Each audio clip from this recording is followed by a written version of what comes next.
만나서 반갑습니다.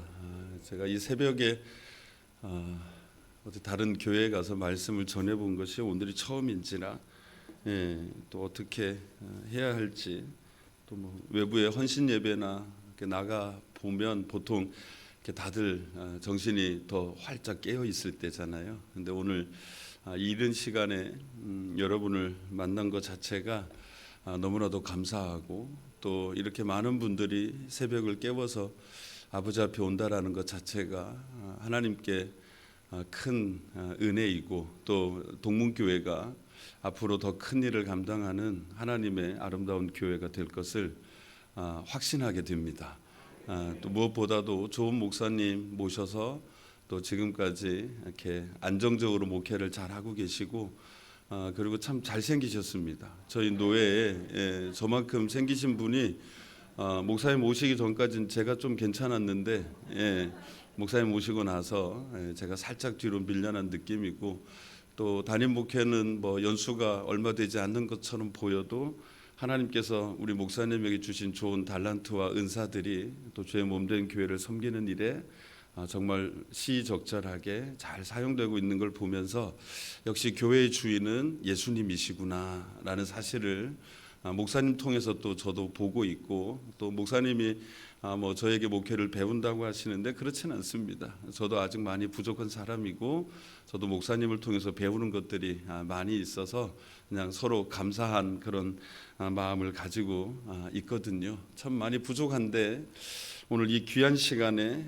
이 자리에 세워주신 우리 담임 목사님과 그리고 동문교회 당회에 진심으로 감사를 드립니다. 제게 허락하신 시간 안에서 오늘 여러분의 특세 주제처럼 하늘의 보고가 열리고 여러분이 손으로 하는 모든 일에 하나님의 복이 임하는 시간이 되기를 원하는 마음으로 이 말씀을 함께 나누도록 하겠습니다. 우리가 믿는 하나님은 은혜가 풍성하신 하나님이십니다. 우리가 믿는 하나님은 우리에게 언제나 가장 좋은 것만 주시는 하나님이십니다. 그 하나님께서 주신 선물 중에 최고의 선물을 꼽자면 저는 영생이라고 말하고 싶습니다. 영원히 사는 삶. 이 놀라운 선물을 주시기 위해서 하나님께서는 독생자를 이 땅에 보내주셨고 이 땅에 인간의 몸을 입고 오신 우리 독생자 예수님께서는 우리를 대신하여 십자가에 못 박혀 죽으셨습니다. 그리고 우리를 구원하셔서 이 영생이라는 아름다운 선물을 우리에게 주셨는데요. 자, 한 가지 질문을 드리겠습니다. 여러분 영생이 무엇이라고 생각하십니까? 영생. 갑자기 꿀을 드셨나요? 어때요? 그냥 이야기해 보세요. 영생이 뭐라고 생각하십니까? 영생. 영원히 사는 것. 맞습니다. 또 다른 의미로 설명하면 어떨까요? 그 한 가지면 충분할까요? 영원히 사는 것.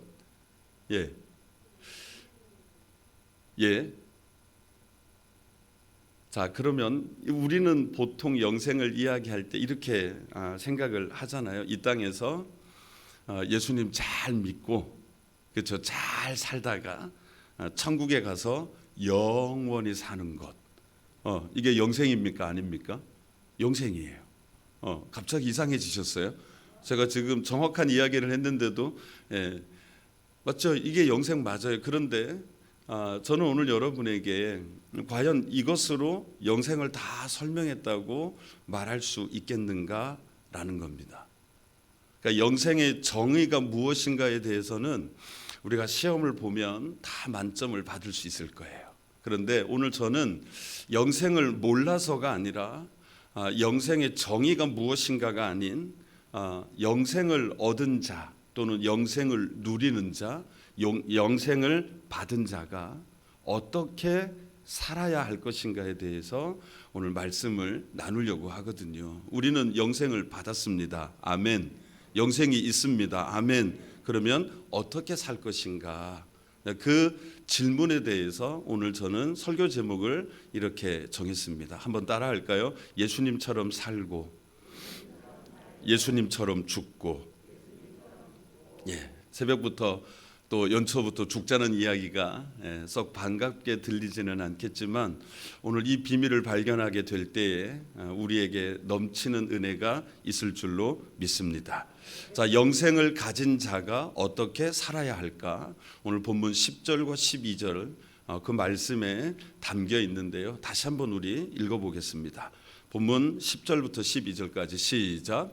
내가 그리스도와 그 부활의 권능과 그 고난의 참여함을 알고자 하여 그의 죽으심을 본받아 어떻게 해서든지 죽은 자 가운데서 부활에 이르려 하노니 내가 이미 얻었다 함도 아니요 온전히 이루었다 함도 아니라 오직 내가 그리스도 예수께 잡힌 바 된 그것을 잡으려고 달려가노라. 아멘. 자, 여러분, 이 말씀 안에 영생을 얻은 자가 어떻게 살아야 할 것인지가 나와 있는데요.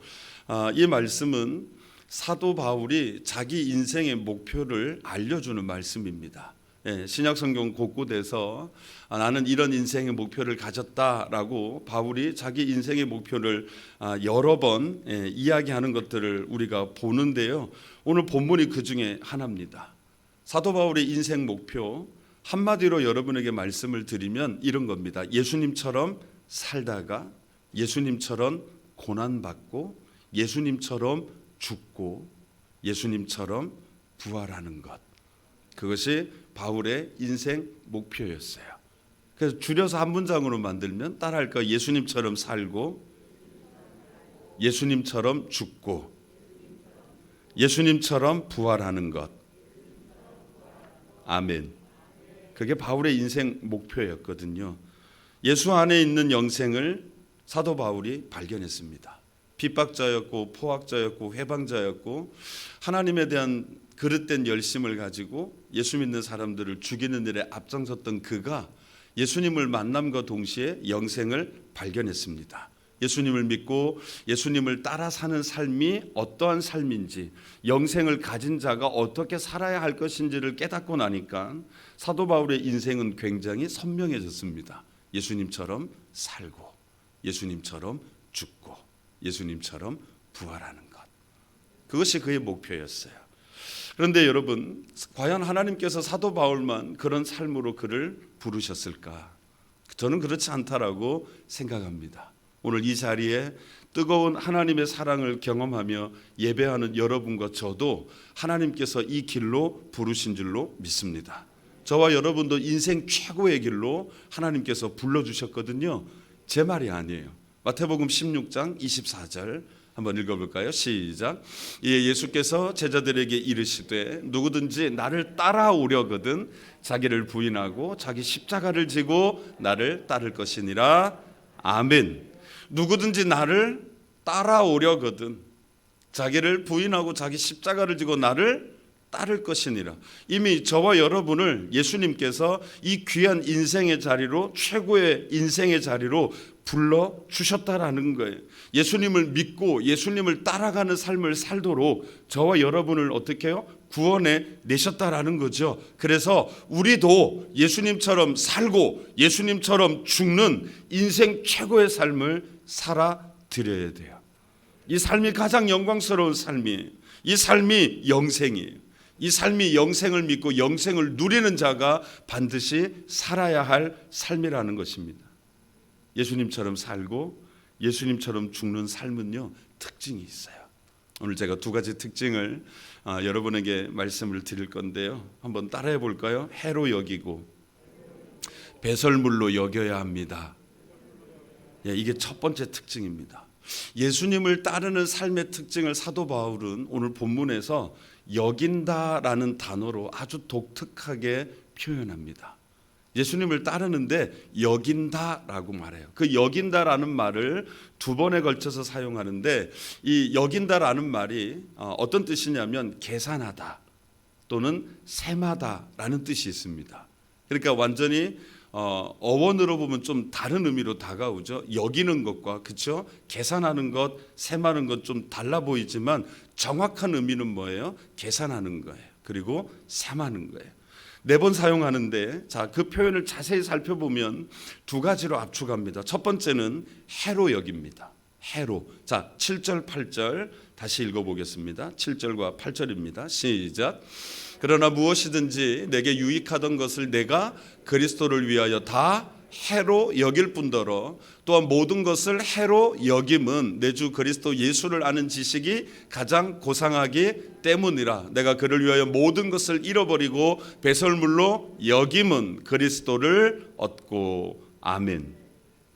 사도 바울이 과거에 자랑스럽게 여기던 것, 자기에게 유익하다고 여기던 것들을 이제는 뭐로 여긴다고 말합니까?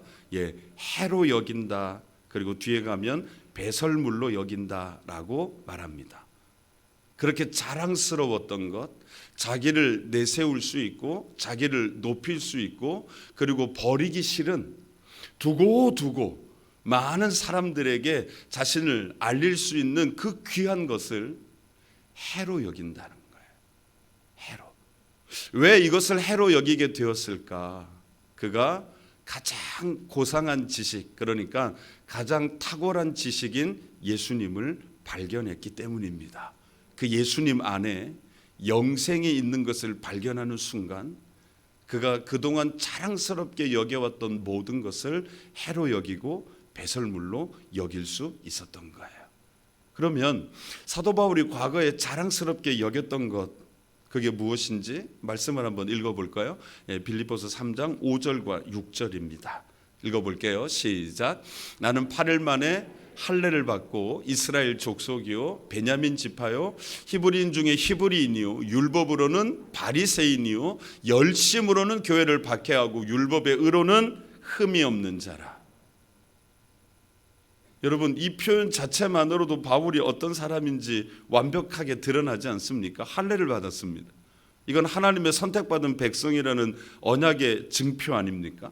자신은 그런 사람이라는 거예요. 더더군다나 베냐민 지파라고 소개하죠. 베냐민 지파라고 소개하는 이유가 뭘까요? 이스라엘의 초대 왕 사울이 어디 지파였을까요? 베냐민 지파입니다. 그러니까 나는 누구라는 거예요? 왕족이라는 거죠. 왕족이라는 거예요. 히브리인이고 율법으로는 바리새인, 또 율법의 의로는 흠이 없는, 정말 대단한 사람이에요. 종교적인 열심, 그리고 율법 신앙, 종교적인 혈통, 또 족보 신화, 자기 의로움으로 완전히 뭉쳐 있는데 그때는 이것이 자랑할 만한, 그리고 모든 사람들이 부러워할 만한 그런 외적인 조건이 되기에 충분했는데 예수님을 만나고 보고 계산을 해보니까 아니더라는 거예요.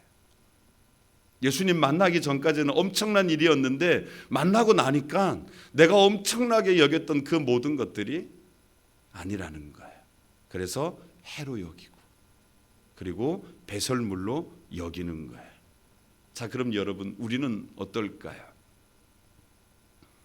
해가 바뀌었습니다. 물론 아직 열흘밖에 되지는 않았지만 2023년이라는 새해가 하나님의 은혜 안에서 우리에게 주어졌잖아요. 손해가 되는 것들, 또 여러분이 자랑스럽게 여기고 있는 것들을 여전히 붙잡고 새해를 시작하지는 않으셨습니까? 또 성경이 손해가 되는 거다, 이건 내 믿음에 절대 도움이 되지 않는다, 하나님의 말씀으로 우리에게 일러주시고 주의 종을 통해서 말씀을 주시면서 우리가 나아갈 방향들을 하나님이 깨닫게 하시며 이건 배설물이야 라고 하는 그것들을 여전히 품에 안고 살려고 하지는 않으십니까?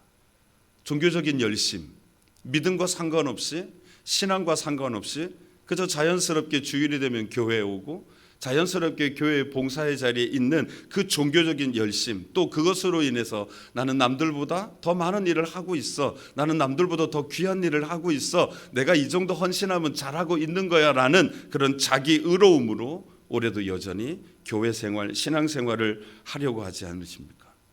물론 할 수 있습니다마는 그렇게 하게 되면 우리는 영생의 기쁨을 잃어버리게 됩니다. 구원의 감격을 잃어버리게 됩니다. 그래서 오늘 우리도 이 새벽에 주님 앞에서 사도 바울처럼 계산해야 합니다. 내가 자랑스럽게 여겼던 거, 내게 유익하다고 생각했던 거, 이건 놓으면 죽을 것만 같았던 그것을 사도 바울처럼 계산하셔야 돼요. 주님 앞에서 셈하셔야 돼요. 이게 정말 나를 살리는 일인가? 이게 나를 정말 유익하게 하는 일인가? 아니면 나를 죽이는 일인가? 나를 잘못된 길로 가게 하는 것인가? 오늘 여러분 정확하게 주님 앞에서 계산하기를 주의 이름으로 축원합니다. 그리고 결단하셔야 돼요. 계산만 하면 안 되잖아요. 계산을 했으니까 두 번째 뭐 하셔야 돼요? 이제 결단해야 되는데 어떤 결단일까요? 버릴 것이 생겼어요. 그러면 여러분 돌아보지 마시고 과감하게 십자가 아래에 던지시기 바랍니다. 무엇이든지 던지시길 바랍니다.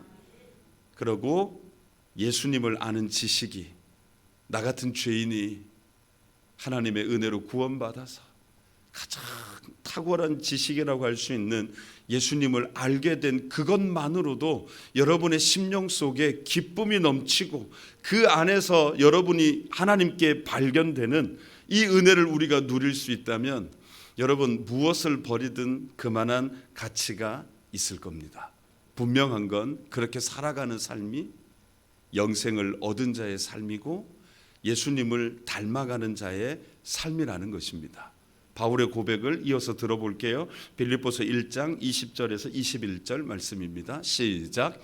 나의 간절한 기대와 소망을 따라 아무 일에든지 부끄러워하지 아니하고 지금도 전과 같이 온전히 담대하여 살든지 죽든지 내 몸에서 그리스도가 존귀하게 되게 하려 하나니 이는 내게 사는 것이 그리스도니 죽는 것도 유익함이라. 아멘. 예수님처럼 사는 것, 예수님처럼 죽는 것 둘 다 유익하다는 거예요.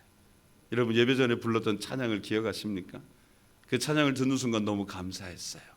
어떻게 내 마음을 알까? 오늘 내가 이 말씀 준비한 걸 어떻게 알았을까? 그러므로 나는 사나 죽으나 누구의 것이에요?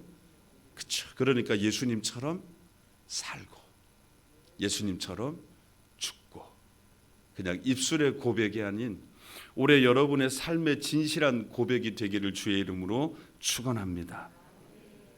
예수님을 만난 사람은 자기를 위해 믿지 않습니다. 누구를 위해 믿어야 될까요? 예수님을 위해 믿어야 돼요. 목사를 위해 믿지 않습니다. 사람들을 위해 믿지 않습니다. 주의 일을 하는 것 누구를 위해 해야 될까요? 주의 일. 주님을 위해서 하셔야 돼요. 주의 일이잖아요. 예수님의 일이잖아요. 주의 몸된 교회에서 이루어지는 모든 일은 내 일이 아니에요. 누구의 일일까요? 맞아요. 주님의 일이에요. 혹시 교회 화장실 청소하시는 분 계십니까? 그분 축복합니다. 가장 거룩한 일을 하고 계십니다. 왜 그 일이 거룩한 일일까요? 누구를 위한 일이에요? 주님을 위한 일이에요. 찬양을 하고 기도를 하고 예배의 순서를 담당하는 것도 거룩한 일이지만 보이지 않는 음지에서 묵묵하게 화장실 청소를 하고 창틀의 먼지를 제거하고 교회에 굴러다니는 쓰레기 하나 줍는 그 일도 우리 주님은 거룩한 일로 여겨주십니다. 따라서 그렇게 일하는 사람이나 눈에 보이는 일을 하는 사람이나 하나님 앞에서 주시는 상급은 똑같을 겁니다. 다만 그것이 의로움이나 열심이 되는 순간 그 상급은 다 사라지게 되죠. 왜요? 예수님을 위해서 우리는 일하는 거예요. 누구 좋으라고 하는 거 아니에요. 예배 드리는 것도 봉사하는 것도 섬기는 것도 모두 예수님을 위해서. 내가 누군가를 사랑하고 복음을 전하는 일도 누구를 위해서예요? 예수님을 위해서. 왜? 내가 예수님을 만났잖아요. 그분을 만나니까 세상이 주지 못하는 기쁨이 있고 세상이 주지 못하는 만족이 있고 세상이 줄 수 없는 평안이 있으니까 무엇이든지 주님을 위해서 하고 싶은 거예요. 여러분 그때 그 열정, 그 감격, 그 기쁨이 오늘 이 새벽에 회복되기를 주의 이름으로 축원합니다. 회복하셔야 돼요. 2023년 새해 날마다 거룩한 계산을 하십시오. 사도 바울처럼 이거 내가 자랑해도 되는 건가? 이거 내가 나타내도 되는 건가? 여러분 계산하는 순간마다 나는 사라지고 나를 구원하신 주님의 영광만 나타나게 될 것입니다.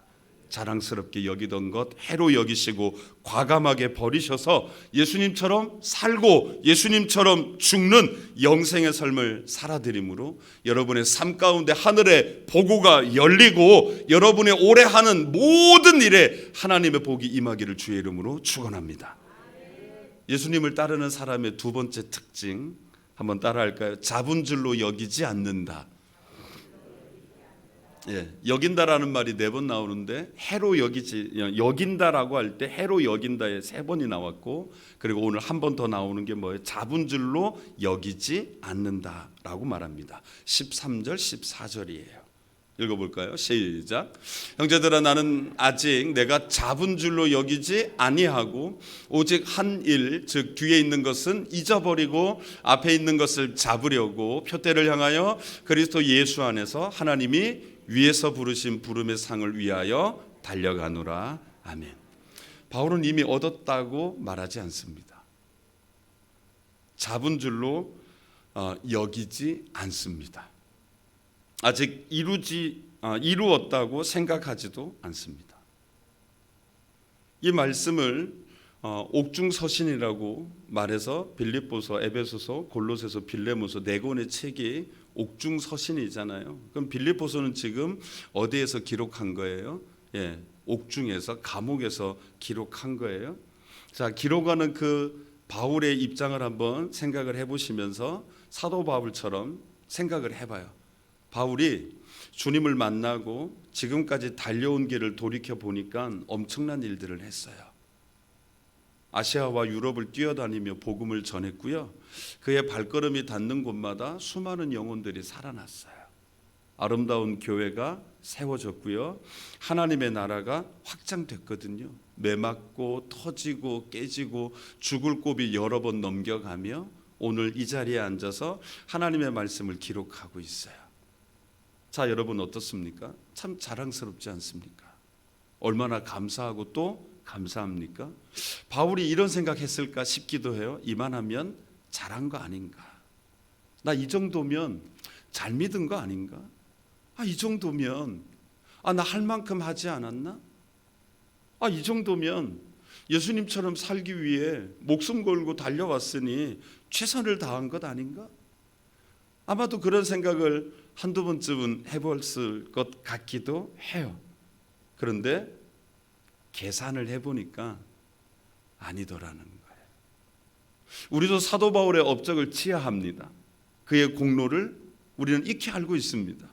그가 얼마나 위대한 일을 했는지 우리는 다 알고 있어요.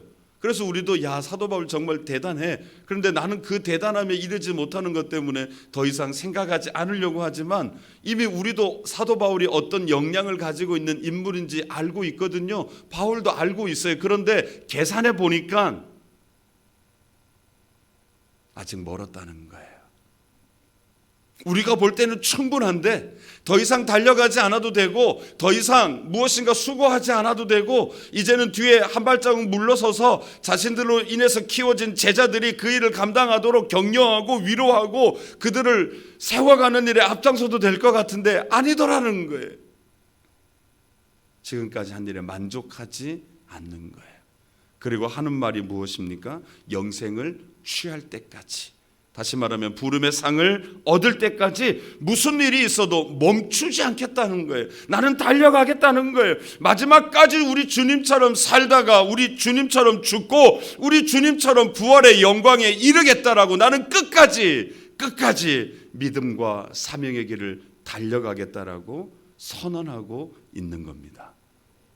본문에서 여긴다라는 말과 연계되는 중요한 표현이 하나 있는데요. 그 표현은 한번 따라해 볼까요? 달려간다. 예, 아주 중요한 단어인데 어떤 뜻이 있냐면 추적한다라는 뜻이 있어요. 그리고 만족하지 않는다라는 뜻도 있고요. 달려간다라는 말은 무슨 의미인가 하면 절대로 포기하지 않는다라는 뜻입니다. 의미가 훨씬 더 다가오지 않나요? 나는 달려가는데 어떻게 달려가는 거예요? 추적한다라는 건 뭐예요? 예수님이 가신 그 길을 어떻게 합니까? 따라가는 거잖아요. 그게 달려가는 거예요, 여러분. 그냥 방향 없이 뜀박질하는 것이 아니라 예수님이 가신 그 길, 이미 내가 어디로 가야 하는지 보여주신 그 길을 추적하는 거예요. 그리고 추적해 나아가면서 만족하지 않아요. 이만큼 왔으면 괜찮은데 더 안 해도 될 것 같은데 절대 만족하지 않아요. 그리고 끝까지 포기하지 않아요. 그게 달려가는 거예요. 그렇게 달려가기 위해서 사도 바울이 무엇을 말합니까? 뒤에 있는 것 오직 한 일, 자신이 지금까지 해왔던 모든 업적은 다 잊어버린다라는 겁니다. 여러분, 잊어버린다라는 이 말은 과거의 기억이 내가 앞으로 나아가는 일에 있어서 방해가 되지 않도록 의식적으로 잊어버리기 위해 노력하는 거예요. 의식적으로. 그냥 오늘 한번 잊는다고 되는 일이 아니라 내가 주님의 길을 따라가는 이 걸음이 혹시라도 이전에 내가 했던 그 영광스러운 일을 생각해서 방해가 되지 않도록 매일 잊어버리는 거예요. 매일 나의 공로가, 나의 의가, 나의 열심이 불쑥불쑥 올라오지 않도록 끊임없이 자기 자신이 어떻게 합니까? 잊어버리는 노력을 해왔다라는 거예요. 그래서 바울이 대단한 거예요. 그래서 날마다 나는 죽노라. 그게 무슨 의미겠어요? 실제로 자기 목숨을 매일같이 죽였겠습니까? 그게 아니에요. 자기가 지금까지 해왔던 이 일을 잊어버리기 위해서 자신은 죽을 수밖에 없었다라는 거예요. 너무나도 큰 일을 했지만 예수님을 만나고 계산을 해보니까 지금까지 내가 한 일에 붙들리게 되면 부름의 상을 위해 달려가는 일, 영생을 취하는 일, 영생을 얻은 자의 삶을 사는데 오히려 방해가 되더라는 거죠. 그러니까 어떻게 합니까? 달려갈 수밖에 없는 거예요. 멈출 수가 없는 거예요. 만약에 멈추었다면 자기 영광에 빠지게 될 것이고 교만에 빠지게 될 것이고, 그러니까 일부러 잊어버리는 거예요. 의식해서 잊어버리는 거예요. 자랑하지 않는 거예요. 왜요? 누가 한 일입니까? 주님이 하신 일인 거예요. 바울이 한 일이 아니에요. 누가 하신 일이에요? 주님이 하신 일이에요. 사랑하는 성도 여러분, 지난 한 해뿐만 아니라 3년이라는 꽤 오랜 시간 동안 지금도 마찬가지입니다. 많이 힘드시지 않으셨습니까? 코로나라는 이 전염병 하나가 전 세계를 휩쓸었습니다. 그 상황 속에서 믿음을 지키느라고 여러분 얼마나 애쓰셨습니까? 또 주의 몸된 교회를 섬기시느라 각 처에서 얼마나 많은 일들을 하셨습니까? 그 상황 속에서 여러분들이 성취하신 일도 있을 것이고 칭찬받고 박수받아 마땅한 일들도 있으실 줄로 압니다. 그러나 오늘 다 잊으시기를 주의 이름으로 축원합니다. 여러분의 기억 속에서 지우시기를 축원합니다. 2023년 새해에는 주님을 따르는 데 있어서 방해가 되는 모든 것, 여러분이 지금까지 평생 예수 믿으며 하나님 앞에 헌신하고 교회를 위해 충성했던 모든 일 다 잊어버리셔요. 주님이 기억하십니다. 주님이 기억하시면 조카리. 주님이 기억하십니다. 잊지 않으십니다. 그리고 때가 되면 나는 잊었지만 주님은 갚아주십니다. 제가 경험하는 삶이 그런 삶이에요. 없는 형편에 선교사님 들어오라고 비행기 티켓 보내드리면 하나님께서 어느 날 한 분을 통해서 목사님 잠깐 보자 그래서 보러 갔어요. 그랬더니 저는 그런 경험 처음이에요. 지금 21세기를 사는데 신문지에다가 돈을 둘둘둘둘둘 말아가지고 돈 뭉치 하나를 딱 내놔요. 이게 웬 거냐 그랬더니 목사님 필요한데 쓰시라고. 집에 와서 보니까 제가 티켓팅 하라고 보내드린 돈과 일치하는 거예요. 잊어버리는 거예요. 그러니까 잊어버렸더니 어느 날 하나님이 갚아주시면 그때 생각이 나요. 내가 예전에 이런 일 때문에 하나님이 나에게 이런 걸 갚아주셨구나. 그러니까 제가 어떤 걸 하게 되냐면 잊어버려요. 왜요? 주님 기억하시거든요. 사람은 기억하지 않아도, 목사나 교회 리더십이 또 다른 성도들이 기억하지 않아도 여러분이 주님을 위해 하신 모든 일은 우리 주님이 완벽하게 기억하시고 때가 되면 가장 좋은 것으로 베풀어 주십니다. 그래서 새해에 오늘 이 말씀처럼 다 잊으시고 예수님처럼 살고 예수님처럼 죽는 영생의 삶을 살아가시면서 하늘의 보고가 열리고 여러분의 손으로 하는 모든 일에 하나님의 복이 임하는 은혜가 있기를 주의 이름으로 축원합니다. 말씀을 정리할게요. 하나님께서 여러분을 대전 동문교회로 부르신 이유를 알고 계십니까? 왜 나는 하필이면 많고 많은 교회 속에서 이곳 동문교회에 앉아 있을까? 대전에도 수많은 교회들이 있는데 왜 하나님은 나를 하필이면 동문교회에 소속이 되게 하셨을까? 왜 하필이면 많고 많은 목사님이 계시는데 김경민 목사님을 우리 교회 담임 목사님으로 보내주셨을까? 또 많고 많은 장로님들이 있는데 왜 이분을 우리 교회 장로님으로 세워주셨을까? 왜 이분을 우리의 권사님으로, 집사님으로, 우리의 성도님으로 세워주셨을까? 여러분, 한 사람 한 사람을 하나님이 피로 값주고 세워주신 동문교회로 부르신 이유가 있습니다. 그 이유는 영생의 길을 함께 가기 위해서입니다. 예수님처럼 살고 예수님처럼 죽는 이 삶을 함께, 나 혼자가 아니라 동문교회에 속해 있는 온 성도들이 함께 이 길을 가라고 주님이 여러분을 이곳으로 불러주셨습니다. 그런 의미에서 여러분은 주님의 길을 함께 가는 사람입니다. 영생을 위해 지금도 달려가고 있는 가족입니다. 가족 같은 가족이 아니라 가족입니다. 그래서 어려울지라도, 조금은 느리고 조금은 힘이 들지라도 함께 손잡고 이 길을 가셔야 합니다. 하나님이 우리를 하나님의 자녀로 불러주신 그 감격을 가지고 힘든 사람, 처지는 사람, 어려워하는 사람의 손을 잡고 함께 가자. 내가 너의 손을 잡아줄게. 내가 너의 곁에서 함께 가줄게. 우리 다시 한번 일어나자라고 그렇게 다짐하면서 이 길을 걸어가라고 하나님이 여러분을 동문교회 가족으로 불러주셨습니다. 수천 년 전부터 이 길을 간 믿음의 선조들이 있습니다. 그들은 고난을 당했고 때로는 죽임이라는 순교를 당하기도 했습니다. 그럼에도 불구하고 그 길을 간 것처럼 하나님이 오늘 나를 이곳에 있게 하셨다면 그냥 적당하니 하는 신앙생활이 아니라, 그냥 대충 하는 신앙생활이 아니라 우리 모두가 함께 손을 잡고 예수님처럼 살고 예수님처럼 죽는 이 길을 끝까지 걸어가야 합니다. 그래서 오늘 주님께서 부족한 종을 세우셔서 새해 벽두에 말씀으로 우리의 눈을 열어주시고 영원한 세계를 보게 하시는 거예요. 여러분, 예수님이 가신 길만 보이게 하시는 거예요. 오늘 깨닫게 하시고 결단하게 하시는 거예요. 해가 되는 모든 것 여러분 계산하십시오. 자랑했던 무엇이든 계산해 보십시오. 그리고 잊어버리십시오. 잡은 줄로 여기지도 마십시오. 이만하면 됐다라고 스스로 교만하지 마십시오. 하나님께서 부르실 그날까지 멈추지 마시고, 잡았다고 생각하지 마시고, 이만하면 됐다고 생각하지 마시고, 여러분의 영화와 공로로 여기지 마시고 잊어버리십시오. 그리고 멈추지 말고 달려가십시오. 2023년 새해에 예수님처럼 살고 예수님처럼 죽고 예수님처럼 다시 사는 영생의 길로 모두 함께 손잡고 걸어가시기 바랍니다. 그래서 새해에 여러분의 삶과 여러분의 가정과 여러분이 섬기는 교회에 하늘의 보고가 열리고 여러분의 손으로 하는 모든 일에 하나님의 복이 임하기를 주의 이름으로 축원합니다.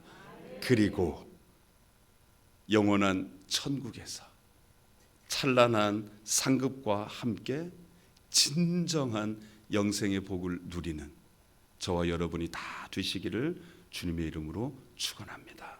기도하겠습니다. 좋으신 하나님, 감사합니다. 하늘의 보고를 여시고 하나님이 복을 주시기 위해 특별 새벽 집회를 열게 하시니 감사합니다. 부족한 종이 두렵고 떨림으로 말씀을 전했습니다. 사도 바울의 인생 목표, 예수님처럼 살고 예수님처럼 고난받고 예수님처럼 죽고 예수님처럼 부활하는 것이었습니다. 그것이 영생을 발견하고 영생을 누리는 자의 삶이었기 때문입니다.